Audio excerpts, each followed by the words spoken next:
वो अपने जन्मदिन के ऊपर अपना सब कुछ दान दे देते थे, जो कुछ राज्य में था सब दान कर देते थे, दूसरे साल नहीं आ जाएगा।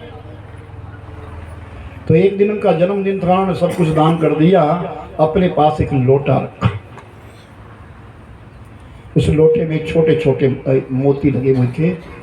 सुबह हुई और उस लोटे को लेकर के वो नदी में स्नान करने के लिए चले गए। नदी में स्नान किया और स्नान करके जब वो लौटे और इस नदी से बाहर निकले थे पानी भर करके, इतने में एक ब्राह्मण खड़ा हो गया।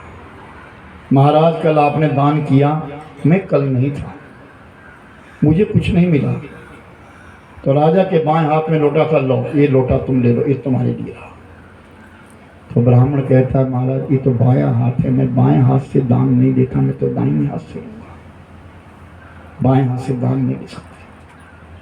तो राजा भारतेंदु कहते सुन, जब को मैं इसको दाहिने हाथ में बदलूंगा तब को कहीं मेरा मन ना बदल जाए, मेरी मौत ना हो जाए, इसलिए ले ले, सुबह से क्रम अच्छा काम जल्दी कर, उसमें कोई विचार मत करो। भगवान राम अपनी सेना को लेकर के समुद्र के किनारे पहुंचे। लेकिन जब समुद्र के किनारे पहुंच गए तो विचारणीय विषय ये हुआ कि हनुमान जी तो अकेले थे, ये तो चले गए। हनुमान जी तो अकेले थे, ये तो चले गए, लेकिन इतनी बड़ी सेना को कैसे पार करेंगे। तो मेरे भाई बहन, जब इतना चर्चा हो रही थी तो किसी ने पीछे से आकर के कहा महाराज ऐसा लगता है हमारी कोई बातें सुन रहा है। हाँ, हनुमान जी ने बोला कि कोई राक्षस तो नहीं आ गया, कोई खबर तो नहीं लग गई किसी को कि हमारी कोई बात। हनुमान ने कहा ठहरो मैं देखता हूँ। हनुमान ने देखा तो सचमुच भविष्य आ गया है। भविष्य को आज रावण ने लात मार दी। भविष्य ने कहा अच्छा हुआ, बस यही चाहता था मैं। और रावण जिस दिन रावण ने भविष्य ने जिस दिन रावण को छोड़ा उसी दिन कहते कि अब राक्षस आयुहीन हो गए थे, उनकी आयु खत्म हो गई थी। हनुमान जी गए और भविष्य को कहा चल यहाँ मत छुप, भगवान के चरणों में चल। और भविष्य को लेकर के आए, राम जी के चरणों में गिरा दिया। राम जी के पास भविष्य बैठा, भगवान राम से परिचय करवाया। राम ने कहा समुद्र का जल लाओ, इस भविष्य का अभिषेक करो और इसके लिए आज से ही लंकेश की उपाधि दे दो। तेरे लिए मैं वचन देता हूँ, तू लंकेश बनेगा, लंका का मालिक बनेगा। और भगवान राम ने उस समय कहा और भविष्य को लंकेश की उपाधि दे दी। तत्पश्चात अब भगवान राम ने कहा अब तुम समुद्र के बाहर रहने वाले हो, बताओ इस समुद्र को मैं कैसे लांघूं। तो भविष्य ने कहा प्रभु 3 दिन उपवास करिए, व्रत करिए, 3 दिन का व्रत पूरा हो जाएगा आपका तो आपको ये समुद्र रास्ता दे देगा। लक्ष्मण ने कहा नहीं नहीं, हम तो रघुवंशी हैं, बाण चलाओ, पूरा समुद्र सुखा देंगे, रास्ता अपने आप बन जाएगा।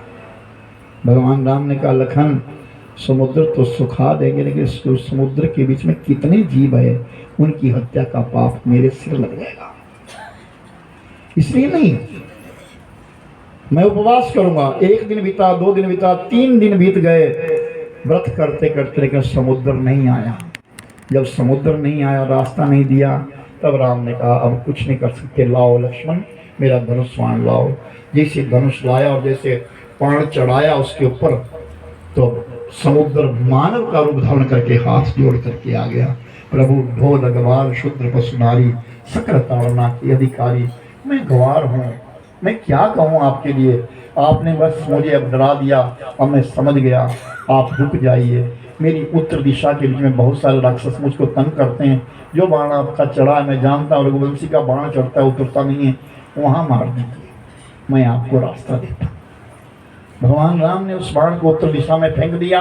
फिर समुद्र ने कहा प्रभु आपकी सेना के बीच में 2 वानर ऐसे हैं, एक का नाम नल और दूसरे का नाम नील है, कि वो जो वस्तु पकड़ते हैं वो समुद्र में पानी में गिराएंगे, वो डूबेगी नहीं, वो तैर जाएगी। आप सेतु बंध निर्माण करें, आप पुल बनाइए। तो भगवान राम ने आज्ञा दी, सब वानर भालुओं को चलो पत्थर लेकर के आओ। सब वानर भालू दौड़े, कोई पत्थर कोई पहाड़ लेकर के आए और पुल बनने लगा, समुद्र के ऊपर पुल बनने लगा। और वो पुल जा करके जब पुल बन करके तैयार हो गया तो भगवान राम ने विचार किया कि अब पार जाना है, लेकिन जिस लंका को जीतना है उसका मालिक तो भगवान शिव है, शिव से मैंने आज्ञा नहीं ली। तो भगवान शंकर जी की स्थापना करी, लिंग था विधिवत करे पूजा, शिव समान मोहि प्रिय न दूजा। भगवान शंकर जी की शिवलिंग की स्थापना करी और जिस समय स्थापना हुई भगवान शिव प्रकट हो गए।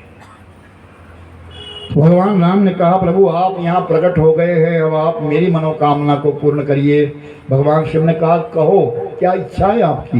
मैं लंका को जीतना चाहता हूँ। जाओ तुम विजयी होंगे, लेकिन मेरे एक वरदान दे दो, क्या जिस शिवलिंग से आप प्रकट हुए इसके साथ मेरा नाम जुड़ जाए। तो भगवान शंकर जी ने कहा आज से ये चौथा धाम होगा, इसका नाम रामेश्वरम होगा। बोले रामेश्वर भगवान की जय।